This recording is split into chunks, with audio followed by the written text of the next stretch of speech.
Chief engineer అయిన వాళ్ళు కూడా ఈ రోజు దాకా కూడా అంటారు. అక్కడ వర్క్ చేసినా కూడా చాలా సిస్టమేటిక్ నేను చేసేది. నేను వర్క్ చేస్తుందంటే ఇంజనీర్ అనుకునేది ఇది 100% ఇది క్వాలిటీ వర్క్ అవుతుంది, ఇంకా మేము దీన్ని ఇన్స్పెక్షన్ కూడా చేయొచ్చు. ఈరోజు చూస్తున్నాం కదా మనం, మేడిగడ్డ ఆ గడ్డ ఈ గడ్డ అది. ఆ విధంగా అంటే కాంట్రాక్టర్ చేసేటప్పుడు కూడా నేను అంత నిబద్ధతతోటి నేను చేసేవాడిని. ఈవెన్ నేను కాలేజ్ నడిపినా కూడా నిబద్ధతతో నడుపుతాను. నేను పాలిటిక్స్లో కూడా విలువలు పాటిస్తాను. నాకు పదవి వచ్చినా రాకున్నా విలువలతోటి ఉంటాం. రైట్. మొన్న జనరల్ ఎలక్షన్స్లో ఎక్కడో నేను మీ ఇంటర్వ్యూ కోసం ప్రిపేర్ అవుతున్నప్పుడు మీ న్యూస్ చూస్తే అందులో ఒకటి ఇంట్రెస్టింగ్ న్యూస్ ఒకటి కనిపించింది. అరుణమ్మ గారిది ఓటు గల్లంత అయింది అని చెప్పి, మీ వైఫ్ ఓటు మొన్న ఎన్నికల్లో గల్లంత అయింది అని చెప్పి వార్త. నిజమేనా? అంటే నేను అప్పుడు ఎలక్షన్ నా ఓటు వేసినాను. నేను అప్పుడు ఇన్ఛార్జ్ FNCC దగ్గరికి తను వచ్చి లైన్ లో నిల్చున్న తర్వాత ఓటు వేయడానికి వెళ్తే అందులో తన మేడం పేరు లేదు అని చెప్పి వెనక్కి వచ్చేసినట్టు అందులో ఉంది సారాంశం. నాకు నిజంగా చెప్పాలంటే నేను చెక్ చేయలేదు. చెప్పారు అసలు మేడం మీకు? నాకు చెప్పకూడదు, చెప్పలేదు. నేను అప్పుడు చాలా బిజీ ఉంటుంది. నా ఓటుని వేసి నేను పోయాను. అందుకని నేను వేసిందేమో అనుకున్నా. అంటే మేము ఇద్దరం కలిసిపోయి వేసేది ఓటు అంతకుముందు. కానీ అక్కడ ఫోటో మాత్రం మీ ఇద్దరిదే పెట్టారు. కాదు, నేను ఇద్దరం కలిసిపోలేదు, అది తప్పు. బట్ తన ఓటు గల్లంత అయింది. అలా చాలా మందివి ప్రముఖులు చాలా మంది గల్లంత అయ్యాయి ఈసారి జనరల్ ఎలక్షన్స్ లో అని చెప్పి ఆ న్యూస్. ఇది నాకు న్యూస్ మరి. అంతకుముందు మేము ఇద్దరం కలిసి చేసాం ఓటు, అదైతే definite. It's very personal question అండి. అల్లు అర్జున్ గారు అంటే యూత్కి ఒక ఇన్స్పిరేషనల్ యాక్టర్. తనలోని వేరియేషన్స్, ట్రాన్స్ఫర్మేషన్, కెరియర్ స్టార్ట్ అయినప్పటి నుంచి టిల్ పుష్ప 2 వరకు కూడా అసలు ఎలా ప్రతి సినిమాకు ఒక మార్పు అలా చేసుకుంటూ వస్తూ ఎంతగానో అభిమానులకి ఆయన ఇంకా దగ్గర అయిపోయిన వ్యక్తి. అల్లుడిగా మీ ఇంటికి వచ్చిన తర్వాత ది గ్రేట్ మూమెంట్, గర్వంగా అసలు అల్లుడు అంటే ఇంక ఇదే అని అనిపించిన సందర్భం? డెఫినెట్. మొన్న బెస్ట్ యాక్టర్ వచ్చింది, నేషనల్ అవార్డు వచ్చింది. మరి నేషనల్ అవార్డు 69 ఇయర్స్ నుంచి, అంతకుముందు హేమీలు ఉన్నారు కదా, ఎన్టీ రామారావు, నాగేశ్వరరావు, శోభన్ బాబు అని, ఇంత పెద్ద నాగయ్య గారని చాలా మంది ఉన్నారట కదా. మనం చూస్తున్నాం నాగేశ్వరరావు, ఎన్టీఆర్ని అయితే చూసినాం కదా. వాళ్ళకి రాంది 69 ఇయర్స్లో మరి అర్జున్కి వచ్చిందంటే రియల్గా మరి ఆయన ఎంత కష్టపడి ఆ ఫీల్డ్లో తను ఒదిగిపోయింది అనేది మనకు తెలుస్తుంది. సో న్యాచురల్గా అంతది వచ్చిందంటే మేమందరం ఎంతో సంతోషపడ్డాం.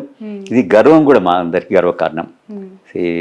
నా సన్నిన్లా అంత పెద్ద అంటే ఒక తెలుగు ప్రజలలో, అంటే తెలుగు ప్రజలకు ఒక కానుక ఇచ్చినట్టే కదా. 69 ఏళ్ల నుంచి నాయకులందరూ అంటే యాక్టర్లందరూ వెయిట్ చేస్తూ ఉన్నారు. నాగేశ్వరరావు, ఎన్టీఆర్, దాని తర్వాత వీళ్ళకి వస్తుందని. ఎవరికి రాంది తనకు వచ్చిందంటే రియల్లీ ఇది చాలా హ్యాపీయెస్ట్ మూమెంట్స్. ఎలా షేర్ చేసుకున్నారా?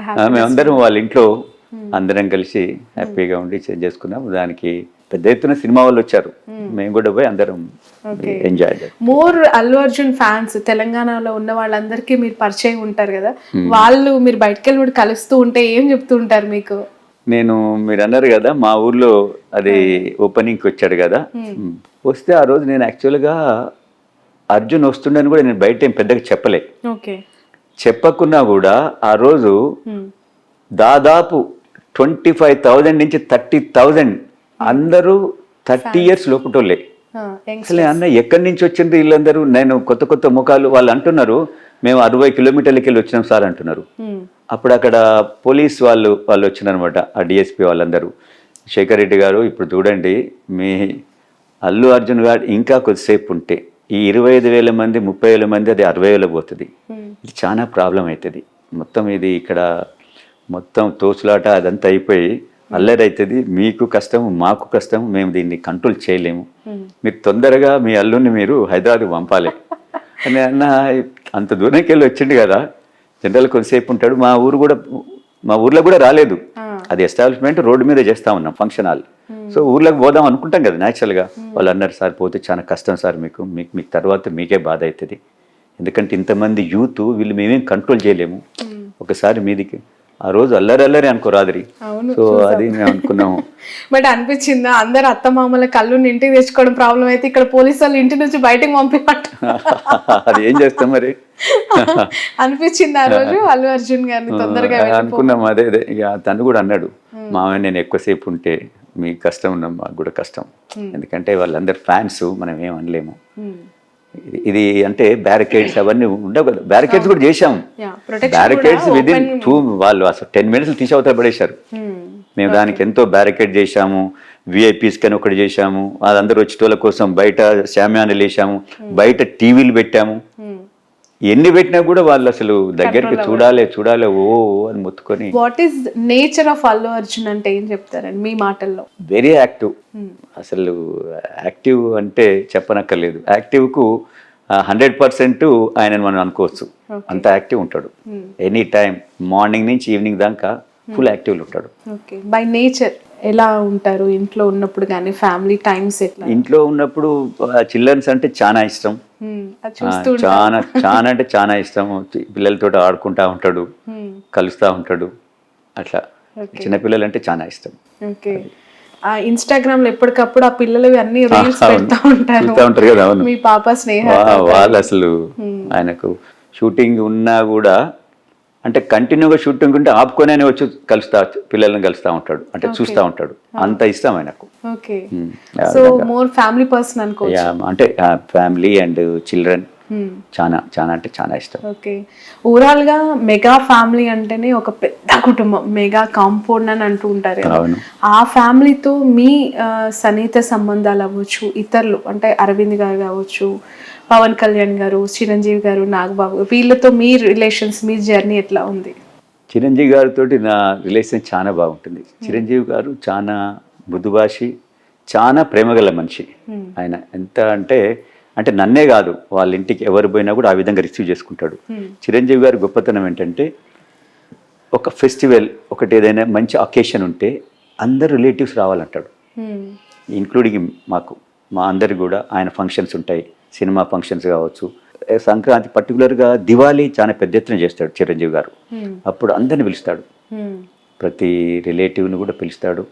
ఆ విధంగా ఏదైనా మంచి అకేషన్, మన చిరంజీవి గారికి పద్మ విభూషణ్ వచ్చింది కదా, దానికి అంటే ఆ ఫంక్షన్లు కూడా మమ్మల్ని పిలుస్తాడు, రావాలి చంద్రశేఖర్ మీరు అందరు వచ్చి, అంటే ఆ విధంగా అనమాట. ఆయనకు రిలేటివ్స్ అన్నా కూడా స్నేహితులన్నా కూడా ప్రేమించే ప్రేమగల మనిషి ఆయన చెప్పాలంటే. పవన్ కళ్యాణ్ గారు జనసేన పార్టీ గురించి మీ అభిప్రాయం ఏంటి? తెలంగాణలో కూడా ఉంది కదా పార్టీ. తెలంగాణలో అంత పెద్దగా ఎస్టాబ్లిష్ కాలేదు కదా, ఆంధ్రాలో 100% ఉంది. నేను అనుకుంటాను మరి వస్తే ఏదైనా చేంజెస్, మార్పు అనేది వస్తే పవన్ కళ్యాణ్ ద్వారా రావాలి అక్కడ. ఎందుకంటే చంద్రబాబు పార్టీ ఉంది, అది అందరికి తెలిసిందే. పవన్ కళ్యాణ్ యాడ్ అయినప్పుడు ఏదైనా వస్తే మార్పు రావాలని అనుకుంటున్నాను. వస్తే ఇప్పుడు మార్పు రావాలా? మీ మెసేజ్ ఏంటి అంటే ఖచ్చితంగా ఏదో ఒక నియోజకవర్గం నుంచి ఎంపీగా బరిలో దిగుతారు అనేది మాకు అర్థమవుతోంది. మీ సర్వీసెస్ ఏ విధంగా ఉండబోతున్నాయి, ఏం మెసేజ్ ఇవ్వాలనుకుంటున్నారు? నా సర్వీసెస్ చూడండి, ఈరోజు హైదరాబాద్ మెగా సిటీ అయింది, దాదాపు 1 crore అబవ్ పాపులేషన్ ఉంది. ఇంతమందికి ఏ విధంగా రీసోర్సెస్ వాళ్ళకి ఏ విధంగా మనకు ఉండాలి, డ్రింకింగ్ వాటర్ కావచ్చు, రోడ్ నెట్వర్క్ కావచ్చు, స్కూల్స్ కావచ్చు, హాస్పిటల్స్ కావచ్చు, ఇది ఒక ప్లానింగ్ తోటి పోవాలి. ఈరోజు చూడండి మన హైదరాబాద్లో గచ్చిబౌలిలో 40 అంతస్తుల బిల్డింగ్ వస్తుంది, రోడ్ అదే 40 story బిల్డింగ్, అక్కడి నుంచి ఎన్ని కార్లు బయటకు వస్తాయి? ఒకే బిల్డింగ్ వస్తలేదు కదా, రోడ్డుకు ఇరువైపులా వస్తున్నది. సో ఈ విధంగా ప్లాన్ లేకుండా కడతా పోతున్నారు. అంటే ఎవరికి లబ్ధి చేకూర్చేదానికి? బిల్డర్కి చేసేదానికి. దీనివల్ల ఫ్యూచర్లో చాలా కష్టమవుతుంది, నష్టమవుతుంది. అంటే ఎక్కడి నుంచి అక్కడికి పోలేకుండా అవుతుంది. ఎందుకంటే హైదరాబాద్ ఎంతో పెద్ద ఎత్తున రింగ్ రోడ్ ఉన్నది, డెవలప్మెంట్ దానికి ఏరియా ఉన్నది, ఇక్కడ సముద్రాలు లేవు. సో ఒక ప్లాన్ తోటి చేయాలా. ముఖ్యంగా హాస్పిటల్స్, నలుమూలల హాస్పిటల్స్ రావాలా, మంచి స్కూల్స్ కూడా పెద్ద ఎత్తున రావాలి. ప్రైవేట్ స్కూల్స్ చాలా ఎక్కువైనాయి, సో గవర్నమెంట్ స్కూల్ కూడా రావాలి. ఇప్పుడు ఈ ప్రభుత్వం అనుకుంటుంది కొన్ని పబ్లిక్ స్కూల్లా కొన్ని తీసుకొస్తా అని అంటుంది. అలాంటి స్కూల్స్ తీసుకురావాలి. అట్లీస్ట్ ఒక కాన్స్టిట్యున్సీకి ఒక 2 స్కూల్స్ ఆ విధంగా తీసుకొస్తే మిడిల్ క్లాస్, ఇప్పుడు మనం హైదరాబాద్ పబ్లిక్ స్కూల్ ఉంది, ఎంత మంచి స్కూల్ చెప్పండి ఒకప్పుడు. సో అది అందరూ అఫోర్డ్ చేసే స్కూలు, ఆ విధంగా స్కూల్స్ ఉండాలి. అంతేగాని సంవత్సరానికి 10 లక్షలు 6 లక్షలు ఈ విధంగా కట్టే స్కూల్స్ ఉంటే ఎడ్యుకేషన్ అనేది అందరికీ అందుతలేదు. అవును. ముఖ్యంగా గవర్నమెంట్ నేను రేపు ఎలక్ట్ అయినాక నా ఫోకస్ ఎక్కడ ఉంటుందంటే మెయిన్ ఎడ్యుకేషన్, హెల్త్. ఈ రెండు ఉంటే ఏ కుటుంబం, ఏ ఇండివిజువల్ అయినా కూడా తనంతట తను ఎదిగేదానికి ఆస్కారం ఉంది. ఈ రెండు లేనప్పుడు ఇక ప్రభుత్వాలు ఎన్ని చేసినా కూడా ఏది కూడా డెవలప్మెంట్ కోసం ముందుకు పోయేదానికి సొసైటీ అంత పెద్ద ఎత్తున పోదు, అంత వేగంగా పోదని నేను భావిస్తాను. ఓకే, ఫైనల్లీ 2 questions మీకు. ఫస్ట్ క్వశ్చన్ ఈజ్, సమీపంగా ఎప్పుడైనా ఇన్ ఫ్యూచర్ అనిపిస్తుందా, కళలో అయినా లేదంటే రియాలిటీ అయితే బాగుండు అని, అల్లు అర్జున్ గారు ఏమైనా పొలిటికల్ ఎంట్రీ? అర్జున్ గారు ఇప్పుడు ఈజ్ యంగ్స్టర్. ఇప్పుడు అల్లు అర్జున్ రాజకీయాల్లోకి అవకాశం ఉందా అని అనుకునే వాళ్ళకి ఆయన కెరియర్ చాలా పెద్ద ఎత్తున ఉన్నది. ఇప్పుడు నేషనల్ యాక్టర్ అయిపోయిండు, రేపు ఇంటర్నేషనల్ యాక్టర్ కావాలి. అదంతా మేము కోరుకుంటున్నాం. ఫస్ట్ మాకేముంది, ఆయన యాజ్ ఎ యాక్టర్గా ఈ should establish internationally. Next target అదేనా? 100% అది కావాలి. అదే మా ఒక ఇష్టం. సో చెప్పారా హాలీవుడ్ ఆఫర్స్ ఖచ్చితంగా చేయబోతున్నాను అని? వస్తాయని నేను అనుకుంటున్నాను. ఆయన చెప్పకుండా డెఫినెట్ తనకున్న ఇప్పుడు పేరు, తనకున్న ఈ స్కిల్స్ తోటి డెఫినెట్ ఇప్పుడు మీరు చూస్తూ ఉన్నారు కదా, క్రికెటర్స్ కూడా, టాప్ క్రికెటర్స్ కూడా అర్జున్ సినిమా పాటలు ఇవన్నీ మిమిక్రీ ద్వారా చేస్తా ఉన్నారంటే definite he will become international star. One more question, Pawan Kalyan గారు జనసేన పార్టీని ఇక్కడ బలోపేతం చేయమని ఏమైనా చర్చించారా వాళ్ళతో? మీరు సజెషన్ కానీ మీ ద్వారా డిస్కషన్స్ కానీ? అంటే పవన్ కళ్యాణ్ గారు నాతోటి అది ఎందుకు చర్చించలేకపోవచ్చు అనుకుంటున్నా అంటే, నేను ఆల్రెడీ ఒక పార్టీలో ఉన్నా. సో ఒక పార్టీలో ఉన్నప్పుడు పవన్ కళ్యాణ్ కూడా కొద్దిగా ఎథిక్స్ తోటి నడిచే మంచి. ఆయన ఒక పార్టీలో ఉన్న చంద్రశేఖర్ రెడ్డిని ఈ పార్టీకి ఎట్లా, ఈ పార్టీకి రాని అడిగేటోడు కాడు. మనకి ఇష్టం ఉంటే పోతే అప్పుడు ఏమైనా చేస్తాడేమో కానీ, కాబట్టి ఆ విషయం నిజంగా మా మధ్యన ఎప్పుడు రాలేదు. Okay, right. సో పుష్ప 2కి అందరూ వెయిట్ చేస్తూ ఉన్నారు. మీ ఒపీనియన్ ఏంటి? పుష్ప వెయిటింగ్ ఏ విధంగా ఉంది మీ ఫ్యామిలీలో? మీకు మీరు అన్నదే నేను ఆ డైరెక్టర్ కూడా అడిగాను. నేను నాకు ఈ మధ్యనే ఎక్కడో కలిసిండు, చిరంజీవి గారి దాంట్లో కలిస్తే నేను అడిగా వారిని, డైరెక్టర్ గారు కానీ ప్రొడ్యూసర్ని అడిగాను. ప్రొడ్యూసర్ గారు, ఇది మీకు న్యాయం కాదు, మొత్తం ఫ్యాన్స్ అందరూ వెయిట్ చేస్తా ఉన్నారు, మీరు సంవత్సరాల కొద్దీ దీన్ని అట్లే ఆపలేదండి చంద్రశేఖర్ రెడ్డి గారు, నాదేం లేదు. డైరెక్టర్ అండ్ యాక్టర్ ఇద్దరు కూడా వాళ్ళు అసలు ఆ సినిమా ప్రతి దాన్ని కూడా, ప్రతి సీన్ కూడా వాళ్ళంత పర్టికులర్ చేస్తా ఉన్నారు. సో దానివల్ల లేట్ అవుతుంది తప్ప నా తరఫుకెళ్ళి నేను లేట్ చేస్తలేని చెప్పాడు. డెఫినెట్ డేట్ కూడా ఇచ్చారు కదా, August 15th అని. డెఫినెట్ August 15th అని రాబోతుంది, అందరినీ ఆలోచించబోతుంది. సో ప్రతి సినిమా రిలీజ్ అయిన ప్రతి సినిమా ఫ్యామిలీతో చూస్తారా? చూస్తాం, ఫ్యామిలీతో చూస్తాం, అర్జున్ తోటి కలిసి చూస్తాము. అవునా? అంటే డైరెక్ట్ సినిమాలను చూస్తాడు కదా, సుదర్శన్ థియేటర్ లో ఎక్కువ చూస్తా ఉంటారు. చాలా మంది హీరోస్ కి రిలీజ్ అయిన సినిమా ఫ్యాన్స్ తో చూడాలి, అట్లా ఫ్యామిలీని తీసుకెళ్లాలని ఉంటుంది, అది ఒక కోరిక. సో ఈ పుష్ప కూడా మీరు ఫ్యామిలీతో? మేము పుష్ప 1 చూసినాము. నాకు అప్పుడు అసలు సినిమా చూస్తుంటే ఒక ½ అన్ అవర్ దాకా ఆ సినిమా ఏం జరుగుతుందో నాకు అర్థం కాలే. మొత్తం ఫ్యాన్స్ అల్లరి చేస్తున్నారు. అప్పుడు నేను ఇది సినిమా ఎట్లా చూడాలి అని అంటే, అర్జున్ అన్నాడు, మామయ్య ఇట్లే ఉంటది, ఫస్ట్ డే ఉంటే ఇదే విధంగా ఉంటుంది అన్నాడు.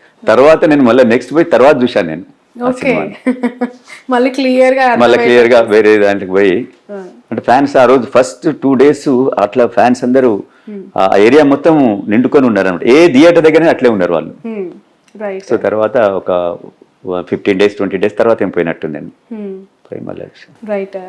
అల్లు అర్జున్ గారు ఫ్యాన్స్ ఆటోమేటికల్లీ మీకు కూడా పొలిటికల్ లో సపోర్ట్ చేస్తున్నారు. అయితే మీరు నిన్ననే వాళ్ళు వచ్చిండ్రు, సార్ మేము సిటీలో, నేను ఎక్కడో ఏరియా చెప్పిండు, నేను ఉప్పల్ ఏరియాలో సార్ అల్లు అర్జున్ ఫ్యాన్స్ అసోసియేషన్కి నేను అధ్యక్షుడిని అని వచ్చాడు. ఓకే బై, థ్యాంక్ యూ అని చెప్పి అభినంగా వస్తూ ఉంటారు. నేను ఎక్కడ వెళ్ళినా కూడా అంటే తెలిసి ఉంటే నేను వచ్చినా అని వాళ్ళకు అందరికి తెలియదు కదా, తెలిసినప్పుడు చాలా మంది కలుస్తూ ఉంటారు. నేను పోతా ఉంటే కూడా ఎంతో మంది, సార్ మీరు అల్లు అర్జున్ గారు మామగారు సార్ కొందరు అంటారు, స్నేహ డాడీ నా సార్ అని చెప్పి కొందరు అడుగుతారు. అంటే నాకంటే ఎక్కువ నా డాటర్ కూడా నోన్ అయింది. తను స్నేహ గారు ఏదో బిజినెస్ లాంచ్ చేశారు అని విన్నాం సార్. అంటే బిజినెస్ అంటే తను కూడా కిడ్స్ వీళ్ళకి ఎక్కువ అది వాళ్ళకి ఇష్టం. కిడ్స్ సంబంధించినది అవన్నీ చేస్తూ ఉంటుంది. అది హాస్పిటల్లో కిడ్స్ కోసము ఏంటి మన డాల్స్ బొమ్మలు అవి ఉంటాయి కదా, అవి ఇచ్చటం, వాళ్ళ ఫోటోగ్రఫీ అదంతా ఏదో చూస్తూ ఉంటుంది. బట్ నేను వాళ్ళ బిజినెస్లో కూడా నేను ఎప్పుడు ఇన్వాల్వ్ అవ్వను. వాళ్ళ యంగ్స్టర్స్ వాళ్ళకి ఇష్టం ఉన్న ఫీల్డ్ వాళ్ళు చేస్తా పోతుంటారు. Right, thank you so much Chandrasekhar Reddy గారు. మీ వాల్యుబుల్ టైమ్ యాక్చువల్లీ చాలా బిజీగా ఉన్న మా కోసం కేటాయించినందుకు. Wish you all the best, wish you all the success. మీరు కూడా ఏంటంటే ఉమెన్కి ఎక్కువ నేను ఇంపార్టెన్స్ ఇస్తాను. మీరందరూ ఎస్టాబ్లిష్ కావాలి, మంచిగా కావాలనే ఉద్దేశం నాకు ఉంటుంది. నాకు మిమ్మల్ని లైవ్ లో చూస్తుంటే కూడా అదే అనిపిస్తుంది. And you are proven already.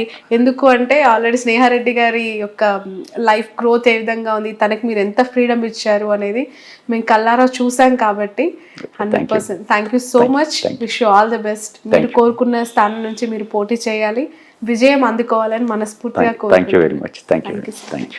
ఇది చంద్రశేఖర్ రెడ్డి గారితో స్పెషల్ ఇంటర్వ్యూ. ఆయన పార్లమెంట్ సెగ్మెంట్ నుంచి బరిలోకి దిగబోతున్నారు. నియోజకవర్గం ఇంకా ఖరారు కాకపోయినా కాంగ్రెస్ పార్టీ నుంచి ఈసారి గెలుపు ఖచ్చితంగా ఉంటుందని ధీమా వ్యక్తం చేస్తున్నారు. That's all for now.